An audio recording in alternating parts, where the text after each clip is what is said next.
Հանրային ռադիոյի ուղիղ եթերում վերնատուն է, ես Նազելի Օհանյանն եմ, ողջույն սիրելի ռադիո լսողներ, Հանրային ռադիոյի կայքեջում ու նաև Facebook-յան հարթակում այս պահին մեզ դիտողներ, հետևողներ։ Իմ հյուրն այսօր Միացյալ Նահանգներում բնակվող թատերական գործիչ, հեռուստահաղորդավար, գրող, նկարիչ Արթուր Էլբակյանն է։ Ողջույն, շնորհակալություն մեզ հյուրընկալվելու համար։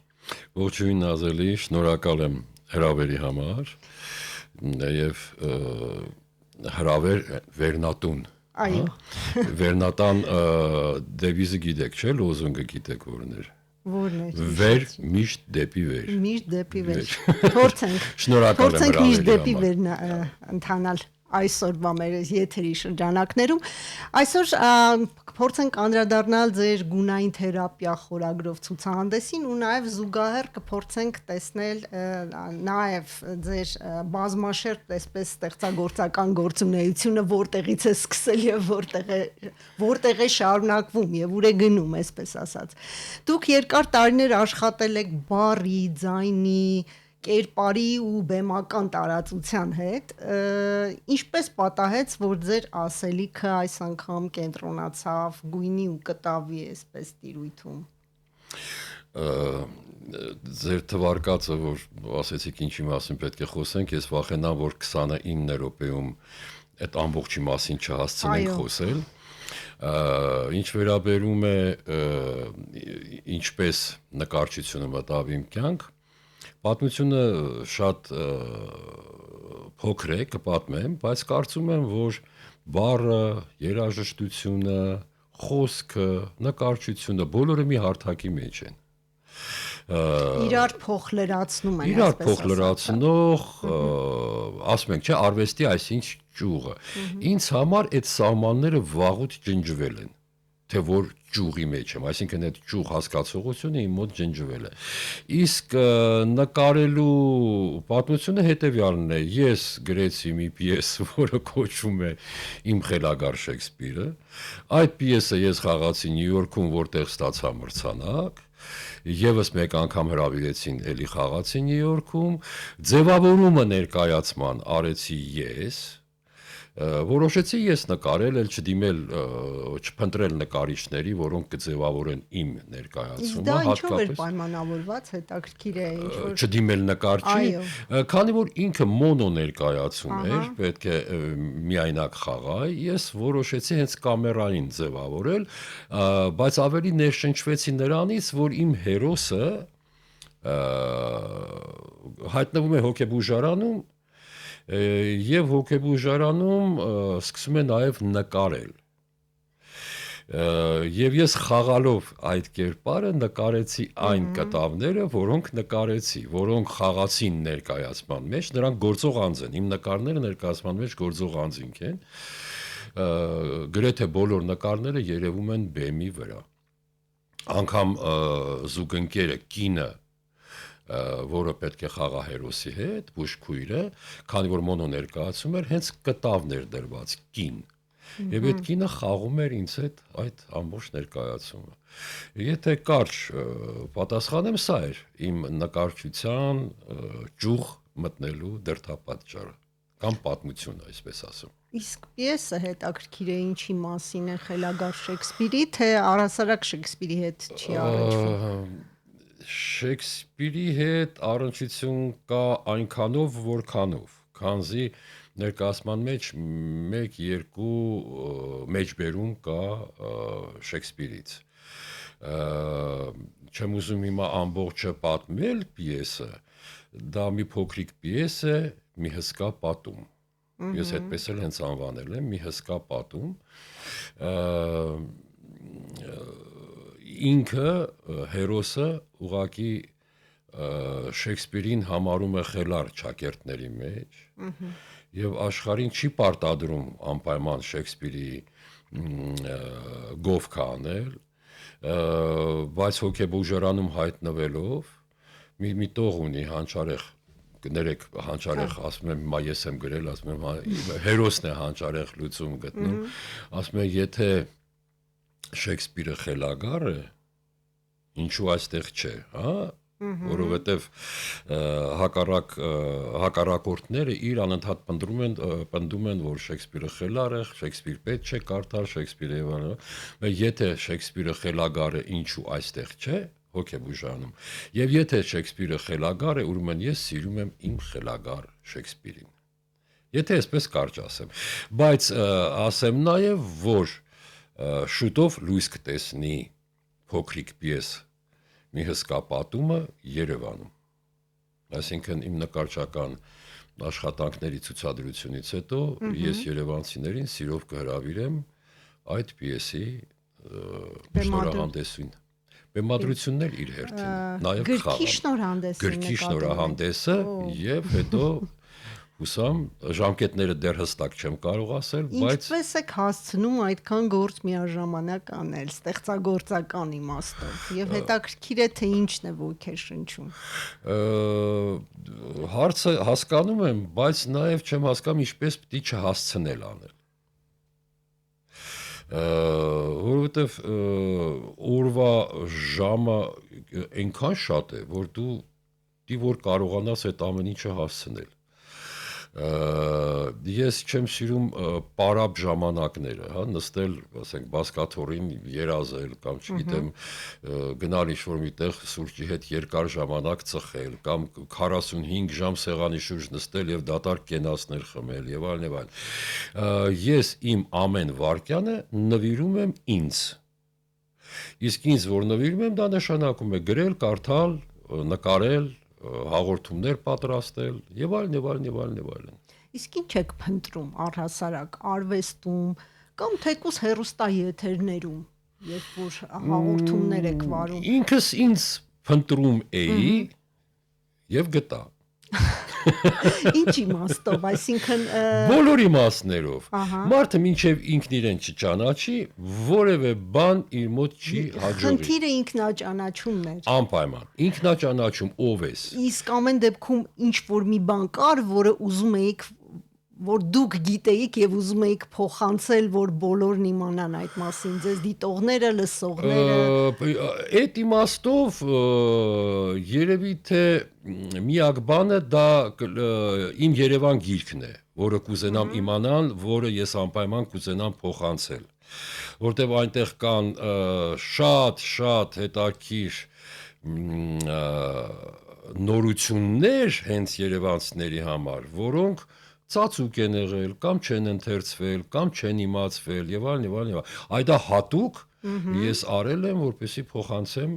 մեր երևանցիներին։ Իդեպ դուք նաև Facebook-յան էջ ունեք Երևան եւ երևանցիներ եւ այդտեղ դուք ինչու եք հատկապես Երևանին այդքան մեծ նշանակություն տալիս, որովհետեւ ձեր ծննդավայրն է եւ ձեր երիտասարդության այդպես ծաղկման շրջանի հետ է կապվում այս քաղաքը, թե այլ բան կա։ Ձեր հարցերի պատասխանները դուք մասամբ տալիս եք։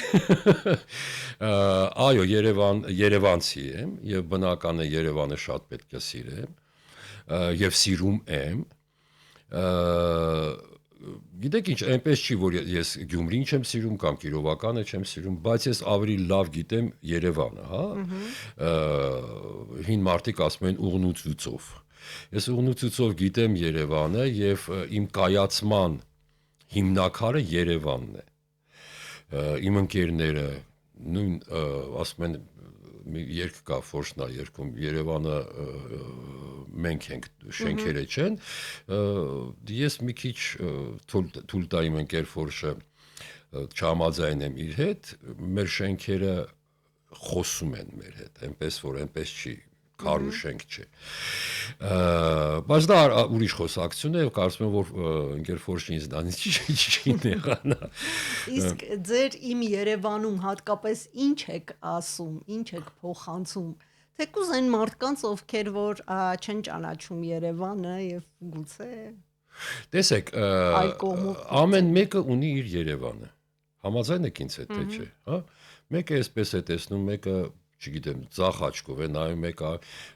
բայց բոլորինս է, չէ Երևանը, համայն հայության մայրաքաղաք Երևան, չէ։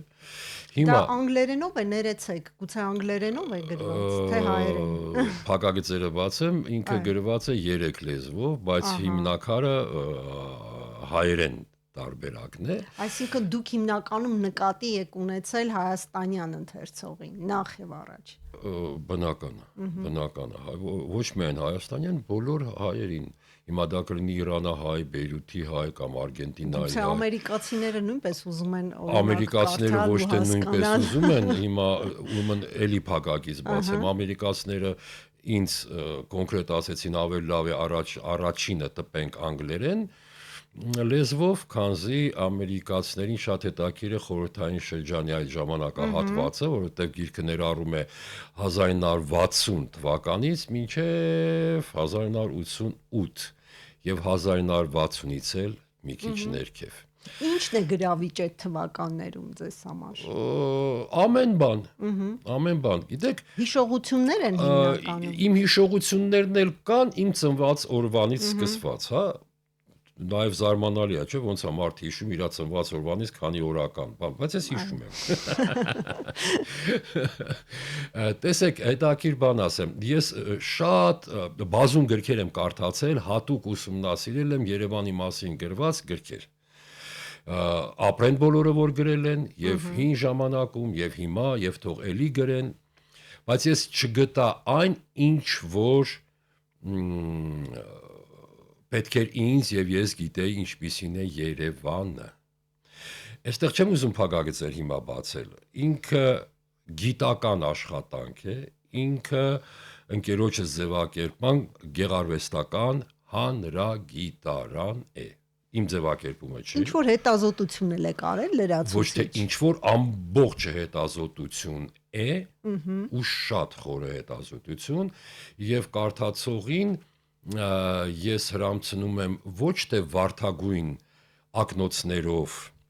այն որ ասում են, չէ, ռուսները ռոզովի աչքի, այնքան լավ էր Երևանում, այնքան սիրուն էր այնքան չգիտեմ, ոչ,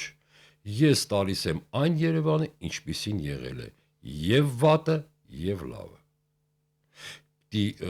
մարդ համարձակություն ունենա վատն էլ մատնանշել, որովհետև այդ վատ բաները նաև թևակողեցին եկան հասան մեր օրեր։ Իսկ էջի մասին, որ դուք շեշտեցիք Facebook-յան, ես այնեղ ունեմ պապլավող խումբ, Երևանցիներ, ես դրանք դադարեցրեցի, որևէ բան այլևս չեմ անում, որովհետև նկատեցի, որ մեծ քանակությամբ կան Ենգիբարյանի ձևակերպման, Լեոնիդ Ենգիբարյանի գրպանահատներ։ Մեր ժամանակ դրանց ասում են ջեպկիրներ, որոնք վերցնում են քո միտողը կամ քո մի հատվածը, աղավաղում, վերաձևակերպում, քո գտած անգամ աննշան, ես հատուկ էլ տեղադրում էի այն լուսանկարները, որոնք եթե անգամ տանեն եւ աղավաղեն, սրտից դարձ չի լինի, այսպես ասեմ։ Եվ այդպես զգացի, որ պետք չէ անել, դադարեցրեցի եւ սպասեցի այն օրվան, երբ որ վերջակետ կդնեմ, գիրքը կավարտեմ եւ կտպագրեմ, արդեն կհամցնեմ երևանցիներին եւ հայաստանցիներին։ Օրինակ շատ հաճախ ենք մենք խոսում նոստալգիայով, այդպես կարոտաբաղձությամբ, չէ, անցյալի մասին, հատկապես խորհրդային շրջանի, կա ինչ-որ մի բան, որը ձեզ համար շատ կարևոր է եւ անգնահատելի է այդ ժամանակների հետ կապված մարդկային հարաբերություններում, առհասարակ։ Ուրեմն կարոտաբաղձությամբ ես չեմ տառապում, որի համար շատ ուրախ եմ, նոստալգիա բառն էլ չեմ ընդունում, ես չեմ ընդունում։ Նոստալգիան կարոտաբաղձության չեմ ընդունում։ Ուրեմն կարոտեմ ինչին, եթե ինչ-որ մի բանը չկա, ինչ նստեմ կարոտեմ։ Չէ, գիտեք, ժամանակները փոխվում են, քաղաքներ պիտի փոխվի, մարդիկ էլ պիտի փոխվեն, սերունդներն էլ պիտի փոխվեն, հա։ Հիմնական բանը ուղղակի իրար աշխատել, փոխանցել, նա ինչ որ լավ բան կար, հա։ Վատ բանը թողնել լուսանցքում, լավ բանը փոխանցել։ Նման բան չկա, որ ես նստեմ ու կարոտեմ, չէ։ Ես անկեղծորեն, տրամաբանված, ուղղակիորեն փոխանցելու եմ այն, թե ինչպես է ապրել երևանցին։ Ինչպես է ապրել։ Եվ վատ եւ լավ։ Ձեզ թվում է ինչ։ Օրինակներ կարող եք բերել, որ օրինակ մեզ լսողները հասկանան։ Օրինակներ բերեմ, էլի գրպանահատները պիտի ողջևորվեն, Գիտեք, երբեմն ասում են իմ ժամանակ եմ լսել, այս սերունդը, այսինչ սերունդ է մեծանում, մեր մասին էին ասում, ենթադրենք։ Մեզնից առաջ են ասել, հիմա են ասում, հետո են ասում։ Ամեն սերունդի մեջ կա եւ լավը եւ վատը։ Եվ խուլիգանը եւ կիրթը, հա? Եվ գիտնականը եւ։ Հիմա նույնն է մեր Երևանում, որ թվականը ուզում եք վերցրեք։ Եղել են եւ հանցագործություններ,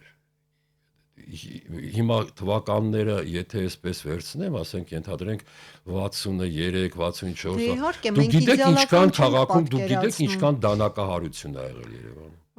Դու գիտեք ինչքան մարդագնդակ ա արվել։ Խոսքս 37 թվականից Տարինիկան Բերիայի մասին չի։ Մեր Երևանում հանցագործների միջև այդ մահապատիժը վերացնելը, հա։ Դու գիտեք ինչքան գնդակահարություններ ա եղել։ Դուք նկատի ունեք թաղային հեղինակությունների այդպես մասշտաբ։ Չէ, դա եղել է իհարկե, ես ձեզ ասում եմ նաև դատավարություններ գողության համար, սպանության համար, տաքսի թալանելու համար։ Չկա այնպիսի երկիր, որ այդպիսի։ Այ, դրա մասին եմ խոսում։ Այսինքն տեսեք, հիմա եւ վատը կա եւ լավը կա, չէ՞, բայց մենք երբ որ բացարձակացնում ենք ինչ որ մի բան, հա,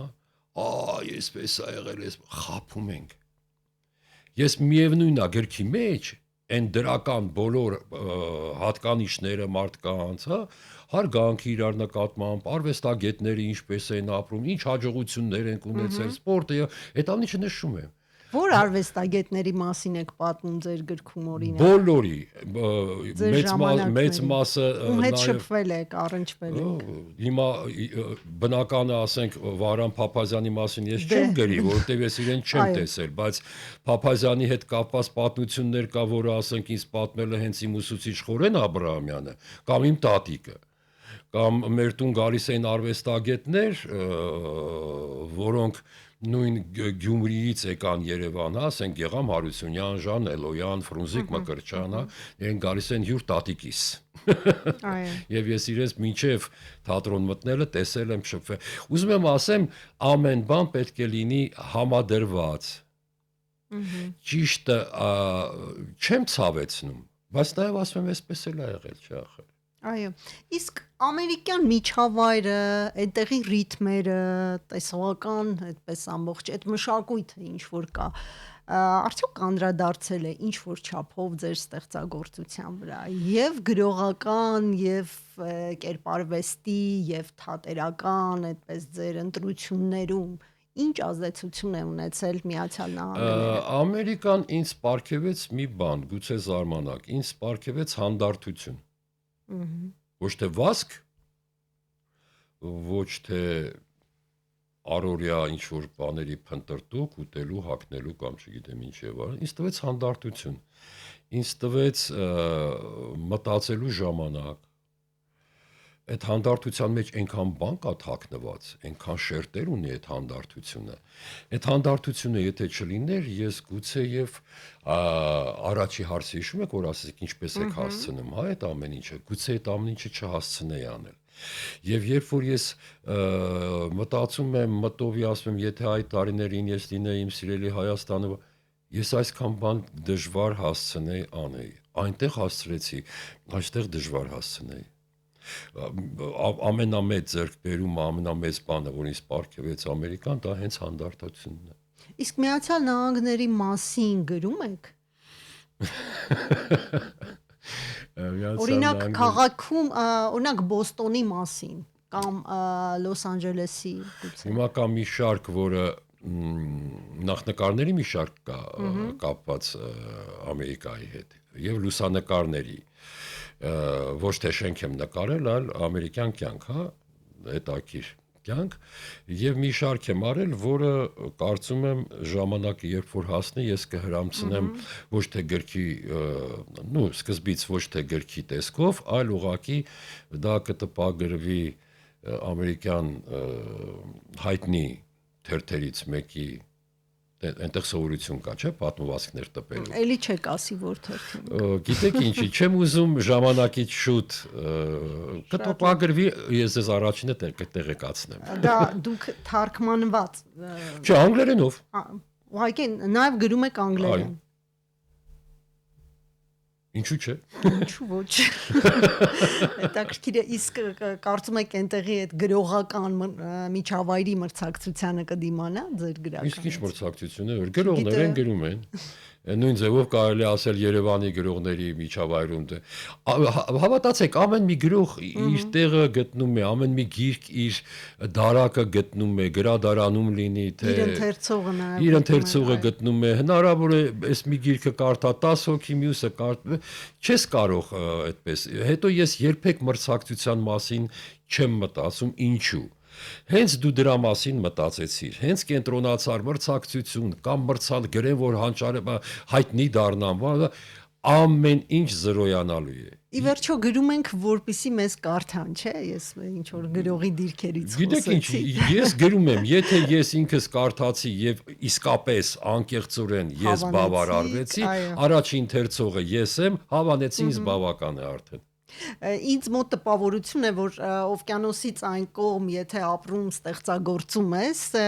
դիրքերդ աշխարհի քաղաքացու դիրքերից է եւ խոսքդ նաեւ աշխարհի քաղաքացու։ Ձեզ մոտ ինչպես է, գուցե հակառակն է ձեզ մոտ ավելի է ամրապնդվել ազգայինը։ Չէ, ազգայինը երբեք չի բացակայել իմ մոտից, եթե տեսակ թվարկածս բաները, որ ասում եմ, բոլորը հենց ազգային են։ Բայց ես ինձ թող ամպագոր չհնչի, թող մեծ չհնչի, ես ինձ համարում եմ աշխարհի մարդ։ Այս կլոր երկրագունդը, որ ստեղծվել է, չէ։ Իհարկե իմ հայրենիքը Հայաստանն է, իհարկե ես սիրում եմ, սրտացավ եմ եւ ամեն բան իմ ուժերի հնարավորինս չափ, թե ստեղծագործական, թե ես անելու եմ Հայաստանի համար, ինչ որ ես կարող եմ, հա։ Բայց կան երկրներ, ընդհանրենք հիմա պատահական ասեմ, ոնց չտեսնես Ֆրանսիան, ոնց այդ մշակույթի հետ շփվես, հա։ Ինչպես ասենք, չգիտեմ, Պորտուգալիա գնաս, Ավստրալիա գնաս։ Իսկ այդ մշակույթները ազդում են արդյոք ձեր ստեղծագործության վրա, ձեր մտածողության, աշխարհընկալման փոփոխության վրա։ Որ ասեմ ազդում են, չէ, բայց ինձ նոր բան տալիս են անպայման։ Նոր հիմա ես չեմ կարող այդպես ասել, գիտեք, ասենք Անգլիան ինձ տվեց սա։ Ամերիկան գիտեմ, ես պատասխանեցի, հանդարտություն, հա, բայց այդ մշակույթով հագեցված երկրները կամ Իտալիա, չէ, արդեն ինչ պիտի տա, արդեն մարդ, որ քայլում է բաց երկնքի տակ մի թանգարան, չէ, նույն Իտալիան, արդեն դու հեչ որ չլինի, գիտեք ինչ է տալիս, դրական էներգիա, հա, դրական էներգիա, ու դու առնչվում ես այդ մշակույթի հետ, իսկ Հայաստանը մշակույթի ու մշակույթ, չէ։ Բայց ինձ համար շատ զարմանալի է, որ դուք Միացյալ Նահանգներն ու հանդարտությունը իրար հետ այսպես բերեցիք։ Ես ասեցի, որ կողք դրեցիք այդ երկու բառերը։ Այո, որովհետև մեզանում հայտնի է այնտեղ անընդհատ վազք կա ապրելու, գումար աշխատելու, գումար վաստակելու, այդպիսի։ Ներողություն, Նազելի ջան, Հայաստանում չկա այդ վազքը։ Ուղղակի տարածությունն է փոքր։ Այո։ Գումար վաստակելու խնդիր չկա այստեղ։ Կա, չէ։ Վրաստանում չկա, կա։ Ես էլ Ամերիկան պատկերացնում եմ, որ մտար վերջ դու այնպիսի մի վազքի մեջ ես, որ շունչդ կկտրվի։ Ինձ մոտ հակառակը։ Նկարիչների միությունում ձեր ցուցահանդեսը եղավ, ավարտվեց այս օրերին, գունային թերապիա էր կոչվում, այսպես, որը ինչ որ իմաստով հուշում է բուժելու, վերականգնելու գործառույթի մասին, դա ուղղված է ինքներդ ձեզ նախ եւ առաջ այսպես վերականգնելու, թե մեզ է ուղղված, որpիսի մենք փորձենք վերականգնել մեզ։ Դա ուղղված է նրանց, ովքեր դա կտեսնի, կընկալի եւ իրեն կօգնի։ Կոնկրետ հասցե չունեմ, հա, Նազելին կամ ինձ։ Ես այդպես զգում եմ, այդպես նկարում եմ եւ այդ գույների համադրությունն է, իմ ներկապնակը այդպիսինն է, վառ գույներն են։ Ես չասեմ այսպես, որ ասենք մոխրագույն չեմ սիրում կամ չգիտեմ մուգ գույներ։ Բայց ամեն դեպքում դրանք թերապևտիկ են։ Դուք ուզում եք, որ դրանք թերապևտիկ լինեն դիտողի համար։ Ես ուզում այսպես չասեմ, ես այդպես անում եմ։ Եվ եղել են կոնկրետ դեպքեր, որ մարդկանց վրա դա ազդել է դրական իմաստով։ Դրական իմաստով։ Եվ հենց առողջության իմաստով։ Այսինքն դեպրեսիվ, Մարդու ստրեսային իրավիճակում գտնվող մարդիկ Ես ձեզ ասում եմ ամենայն լրջությամբ։ Ես այդքան չէի սևեռվի, բայց ես բավականաչափ նամակներ ստացա, ոչ միայն այս ցուցահանդեսի հետ կապված, նկարները ցուցադրվել են նաև տարբեր տեղերում, նաև անգամ տեղադրված Facebook-յան էջում մարդիկ սկրինշոտ են արել, վերցրել են, տեղադրել են իրենց հեռախոսներում։ Եվ դա իր արդյունքը տալիս է։ Մա չգիտեմ, շատ չասեմ, թե չեք ստացի բան, հիմա բժշկությամբ եմ զբաղվում։ Բայց հոգիներ բուժելը ավելի կարևոր է։ Հոգին եթե աղտոտվեց, հոգին եթե փչացավ, հոգին եթե խաթարվեց, հոգին եթե դեպի վերջ ուզեց, հոգին եթե դրական էներգիա չստացավ, վերջ։ Մնացած ամեն բան ֆիզիկականի մեջ հերթով շարքից դուրս է գալու։ Դուք կարող եք հնարավորություն ունեք հերվից նայելու Հայաստանը եւ հայաստանցուն երևանցիներին ձեր սիրելի, ինչպիսին է երևում եւ ինչպիսին կուզեիք որ լիներ, ինչ կուզեիք փոխվեր այստեղ դրական իմաստով։ Հիմա տեսեք, մենք մի բարեկամ ունեինք։ Հին Երևանում, ես արդեն դպրոցական էի, բայց լավ հիշում եմ։ Այս բարեկամուհին շատ հետաքրքիր բան ուներ։ Ուր մտներ հյուր գնար, մեր տուն գար, մյուս բարեկամի տուն բան։ Մտնում էր ու ասում էր. «Էս ինչ եք կախել պատին»։ «Էս ինչ պատուհանա», «Էս ինչ դու, էս ինչ ներկա, էս ինչ խալի է, էս ինչ բաժակ է», անդադ դժգում էր։ Եվ կամաց այնպես ստացվեց, որ իրեն արդեն համարյա որևէ մեկը չէր հրավիրում։ Տեսեք, հերվից գալ քո ծննդավայր Հայաստան, Երևան, ինչքան էլ որ ես տեսնեմ վատը, հա, ենթադրենք, ես չեմ ասի դա։ Ես կընկնեմ նույն այդ մեր բարեկամի օրը։ Ինչու է կախել այս նկարը այստեղ բան, չի կարելի։ Երբ որ ես կապրեմ եւ կլինեմ ձեզնից մեկը միասին այստեղ, հա, ես գուցե այլ կերպ, հա, դիտողություն անեմ կամ բան։ Հիմա ես դա չեմ էլ ուզում անեմ։ Նաեւ ասեմ ինչու։ Շատ դրական փոփոխություններ կան։ Իհարկե, ենթադրենք, եթե կառույցների մասին խոսենք, շենքեր կան, որ հիանալի շենքեր են, նորակառույցներ են, շենքեր կան, որ ես չեմ հասկանում, ասենք ինչու այստեղ կառուցվել, հա, եւ այլն։ Բայց նաեւ այդ նորակառույցները, որոնք լավ շենքերը կան, միանգամից ցույց է տալիս, թե ինչ վատ, գորշ, անդուր շենքեր են եղել սովետական ժամանակվա կառուցված բարձրահարկ շենքերը։ Այո։ Այնպես որ պետք է դրականը ավելի շատ տեսնել, քան թե բացասականը տեսնել։ Դրական շարժեր շատ կան։ Ես շատ ինչքան էլ ասեն, այսինչ սերունդ է կամ ովքեր են բան։ Ես հրաշալի սերունդ տեսա։ Հրաշալի երիտասարդներ տեսա։ Լավ հագնված, լավ խնամված, սովորում են, ինչ ասեմ, լավ սերունդ, լավ քաղաք, Երևան, որը պետք է իր զարգացումը, տրամաբանական զարգացումը ապրի եւ դառնա ավելի շքեղ, ավելի լավը։ Շնորհակալություն, պարոն Էլբակյան, հետաքրքիր զրույցի համար։ Ցավոք մեր ժամանակը ավարտվեց։ Սիրելի ռադիոլսողներ, իմ հյուրն այսօր Միացյալ Նահանգներում բնակվող թատերական գործիչ, հեռուստահաղորդավար, գրող, նկարիչ Արթուր Էլբակյանն էր։ Զրույցը վարեց Նազելի Օհանյանը, կհանդիպենք։